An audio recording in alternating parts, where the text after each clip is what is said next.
Hey, you absolute rad lads and lasses. Today, I wanted to talk a little bit about my biggest problem with the Fallout Day celebration broadcast stream, and it was you.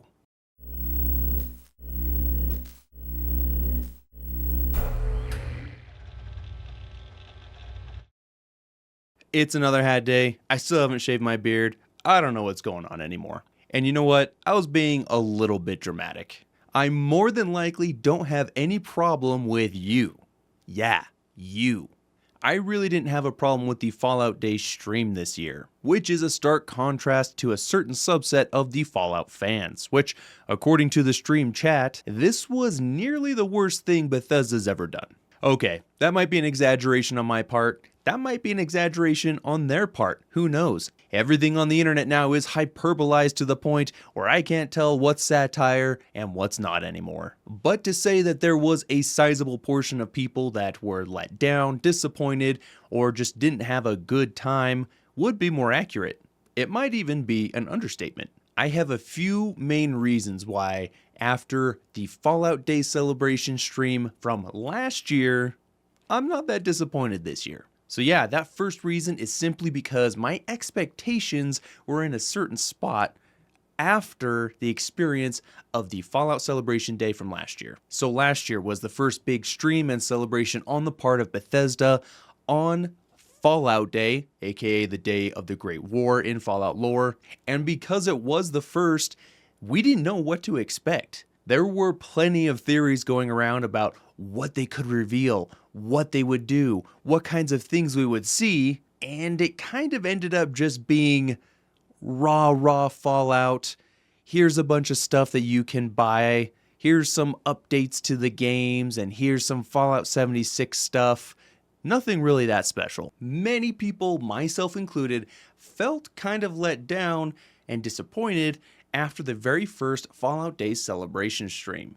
This isn't E3. This isn't an Xbox showcase. This isn't where Bethesda comes to tease or reveal some huge thing. Whether we like it or not, it's a place for them to do some marketing, to pitch us some new stuff, to get some old heads and developers to say a few things about Fallout, and that's just kind of what it is. So when I watched this year's stream, I was not surprised at all to see that it was essentially the same thing, although I do think it was a little better this year, and that's because my expectations were set at a certain level. Now I know a lot of you didn't see last year's stream, or you just come into the fandom, so I can't exactly expect everybody to have this knowledge. Just know you're a year late. My second reason for not being that disappointed is because I was not expecting any news about a Fallout game remaster, like many people seem to have been. Fallout 3 Remaster is in the works, but it is a long way off, as much as it hurts me to say that. And we know this because there was a Bethesda development roadmap that was made public when Microsoft was in the middle of acquiring Bethesda. And on that roadmap is Fallout 3 Remaster. So when this first came out, there was a lot of doubt that this was legitimate. There were a bunch of games on there that people didn't expect to see, and especially the Oblivion remaster. If you go through old interviews with Todd Howard where he is asked about remasters, he is on the record as saying that he does not really believe in doing remasters. He is a big proponent of experiencing these old games the way that they are, the way that they were developed and intended to be experienced by the developers. And he was very adamant that Bethesda would not be doing any remasters of their old games. That was one of the reasons why this roadmap at first didn't seem right. It didn't seem to jive well with what Todd Howard had been saying for a while now. However, lo and behold, this roadmap has turned out to be real and quite accurate, except for the times that they anticipated these games to be done. Although it seems that the COVID pandemic threw the timing off for a lot of this, we saw Starfield come out, Redfall, although maybe we shouldn't have seen that one come out at all, Doom Eternal, of course, Fallout Worlds for Fallout 76, Ghostwire Tokyo, and most recently, the Indiana Jones game, Doom: The Dark Ages, which is named something different on the roadmap, and importantly, the Oblivion Remaster.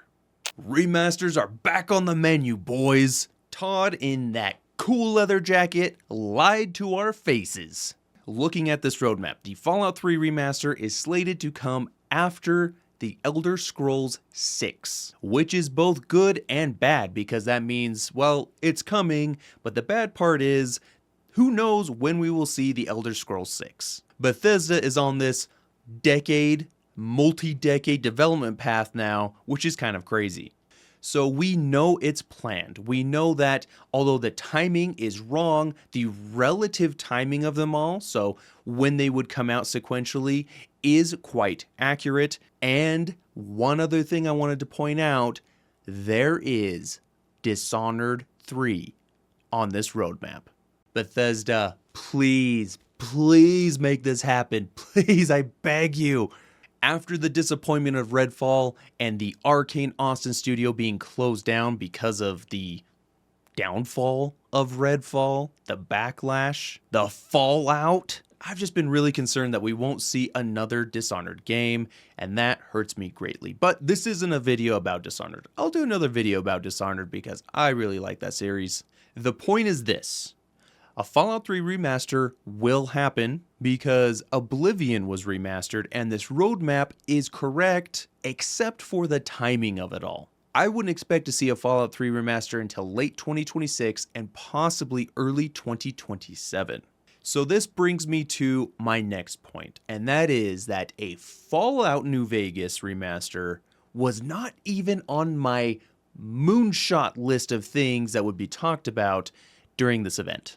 There was a disturbing amount of people that thought a Fallout New Vegas remaster was going to be announced, and look, I'm not mad.